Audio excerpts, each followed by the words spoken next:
ठीक है जी, अस्सलाम वालेकुम। उम्मीद है आवाज़ आ रही होगी। चले मैं अपनी स्क्रीन शेयर करता हूँ।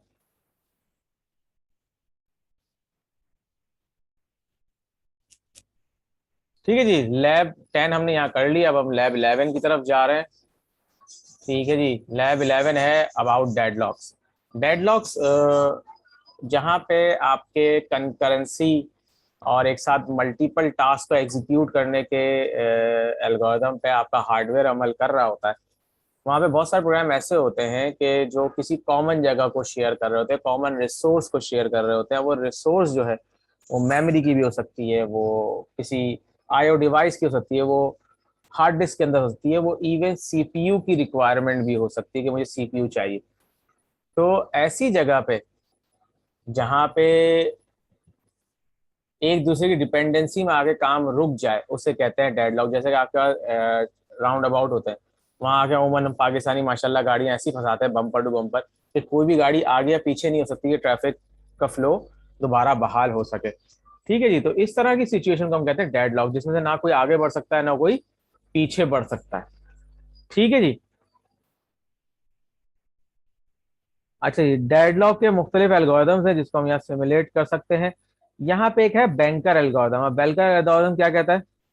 ये एक डेडलॉक को अवॉइड करने का तरीका है कि आपको पता है कि वो हर प्रोसेस की अकाउंटिंग रख रहा होता है, हर प्रोसेस की अकाउंटिंग रख रहा होता है, किसने कौन सा रिसोर्स कितनी देर के लिए लिया। तो उससे उसे अंदाजा हो जाता है, प्रिडिक्ट कर लेता है कि डेडलॉक आ सकता है। तो सिचुएशन में जाने से पहले ही प्रोग्राम की प्रोग्राम की प्रायोरिटीज चेंज कर देता है कि कौन सा प्रोग्राम कौन सा प्रोसेस हो एग्जीक्यूट करे, ताकि हद्दुल इम्कान डेडलॉक को अवॉइड किया जा सके। ठीक है जी, चले जी चलते हैं। आ गए आपके ऑपरेटिंग सिस्टम की तरफ। ओएस लैब कहाँ गई है? Student share. अच्छा, स्टूडेंट शेयर से पहले मैं यहाँ सोल्यूशन उठा लूँ फॉर 11। ठीक है जी। अच्छा, गलत कर दिया, यहाँ से कॉपी किया and we have to share. ठीक है जी, अभी सिंक हो जाएगा।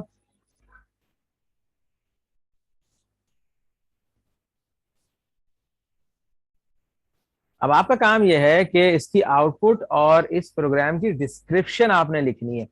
मतलब फंक्शन फंक्शन या लाइन बाय लाइन जो आप समझ सकें। मैं यहाँ प्रोग्राम खोल लेता हूँ, उसके बाद इसे चेक करते हैं। सिंक हो गया। ठीक है जी। अब इसमें से एक सेक्शन आप उठा लें कि भाई मुझे कौन सा वाला सेक्शन समझाना है। ला तो ये लूप समझा सकते हैं, ये वाला लूप समझा है, सारे लूप। और ये सिमुलेट करने के लिए, एक्चुअल डेडलॉक अवॉइडेंस नहीं है, लेकिन सिमुलेट किया गया है कि कैसे चीजें एलोकेट होती है, कैसे बैंकिंग का काम करता है। ठीक है, कंट्रोल ए कंट्रोल सी। ओहो, यहाँ पे आ गए। ठीक है जी, C D M K D I R lab 11, C D lab 11 nano deadlock dot C. ठीक है जी। क्या ऐसा लिखा है हमें याद रखना पड़ेगा, वरना स्मॉल में काम नहीं करेगा। Control O, enter control X. ठीक है जी, क्लियर कर दिया। अब GCC will generate output by the name of dl from dl dot c। Warning आई है, इसका मतलब ये हो गया। ठीक है जी, dot slash dl। Number of processes हम 5 रखते हैं, एक फेयर नंबर होता है ना। नंबर ऑफ रिसोर्सेस 4 रखते हैं, उससे कम रखते हैं। Enter allocation. ठीक है जी। अब मैं करता हूँ इसको 1।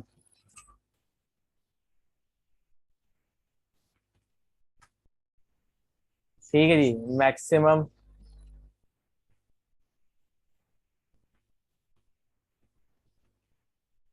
अभी कहाँ पे एंटर होगा, ये चीज आपने इसको पढ़ के निकालनी है कि मैं रिसोर्स एलोकेट कैसे करूं। रिसोर्स एलोकेशन ग्राफ बनता है, थ्योरी में आपने पढ़ा होगा कि ये प्रोसेस और ये रिसोर्स और ये रिसोर्स इसके पास रहेंगे।